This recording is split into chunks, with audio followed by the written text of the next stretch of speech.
Good morning in Atlanta for our showcase game while we're in Secaucus or whatever. Good morning to you. I feel like, JP, the best conversations on this show happen in the commercial break, and we always talk about who's even the MVP of the Atlanta Braves. I mean, Robert talked about it. Matt Olson on pace for 60. What the heck is going on there?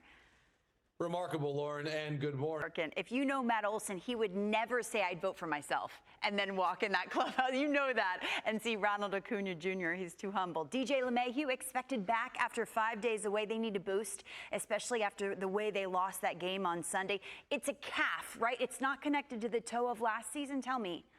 Right. When DJ scores. That is incredible. I had no idea. 7:20 Eastern. First pitch from Cobb County, Georgia. You can watch it right here on MLB Network. Home run number, while we're on the topic of home runs, number 41 for Shohei Ohtani. Wow, but they skipped his start. Arm fatigue the reason. I mean, obviously.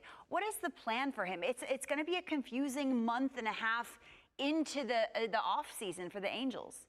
We're going to be busy this winter, my friend, and you would have it no other way. I know you. So a question mark for Shohei Ohtani. It is official for Shane McClanahan out for the season. It says left arm injury. Number one, what does that mean in depth? And number two, how do the Rays round out this rotation that has been plagued by injury since the start? Yesterday involving the Rays shortstop. What's the latest on Wander Franco? Yes, Lauren, MLB is... Yankees. I tried to be as... You handled that. Better half is a doctor, but Rays fans clinging to hope with regards to Shane McClanahan. Pitched last week at Yankee Stadium. It was our showcase game. And JP, when he exited the game, we were thinking, is it the back? Is it tightness? What is it? It's worse. Give us an update on Shane McClanahan. Shane, well, one of the stars of our sport. Meanwhile, Cody Bellinger playing like a star. I was reading what he could, JP, command on the open market. What's the future for him? Because the play's outstanding recently. Just thought... What'd you say?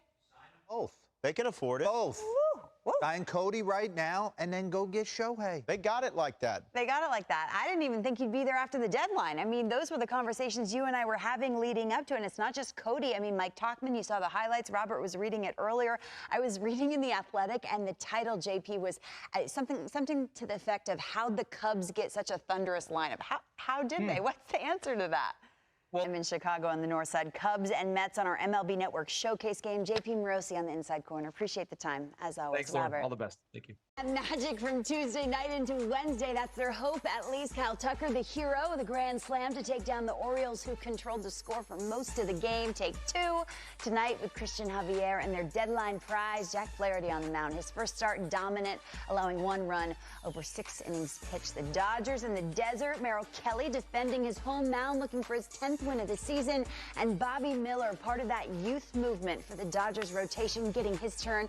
Electric stuff, has only walked 4 batters in his last 30 2/3 innings. And the nightcap, get ready, is in Seattle, where Yu Darvish will do his part to get his Padres to climb up the standings. They're 12 games back in the division, 4 games back in the wild card. They will see Emerson Hancock tonight for the first time. Mariners calling up one of their top prospects to make his debut, as they too sit just on the outside of the playoff picture looking in. Robert. Lauren. Okay, you didn't hear that. August 9th, 100 RBI. I know. Guy on the 2003 Braves, and I thought that was the best offensive team I ever saw in my life. I mean, Javi Lopez had 40. An icon in Freddie Freeman, and for both of them to kind of succeed, they're both battling for the MVP.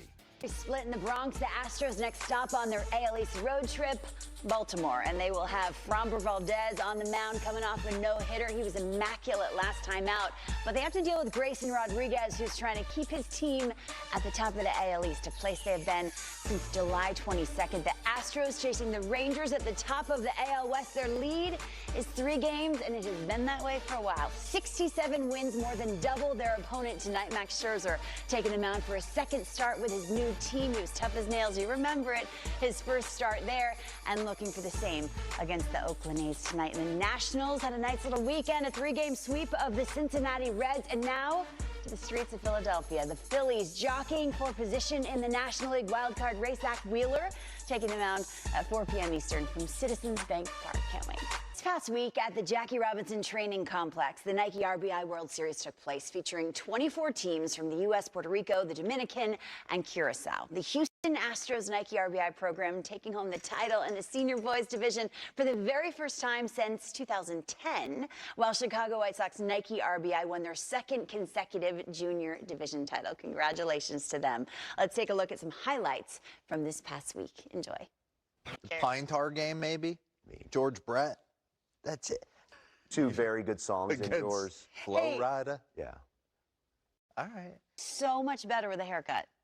Game 1 at Yankee Stadium went Minnesota's way after carrying a 16-61 record in the Bronx since the start of 2002 into the series. Game 2 tonight with nasty Nestor on the mound. 13 isn't an unlucky number for the Tampa Bay Rays. 13 wins in a row to start the season. They haven't had a get him next time moment even once this year, and they have to feel pretty good handing the ball to Drew Rasmussen. He has been immaculate, not a run to his line so far in 13 innings. And for forever and a day, the Angels have needed depth in their rotation, right? Enter Patrick Sandoval. So far, so darn good. 11 innings pitched and a 1.64, sharing the mound with Tanner Houck exclusively on Apple TV+.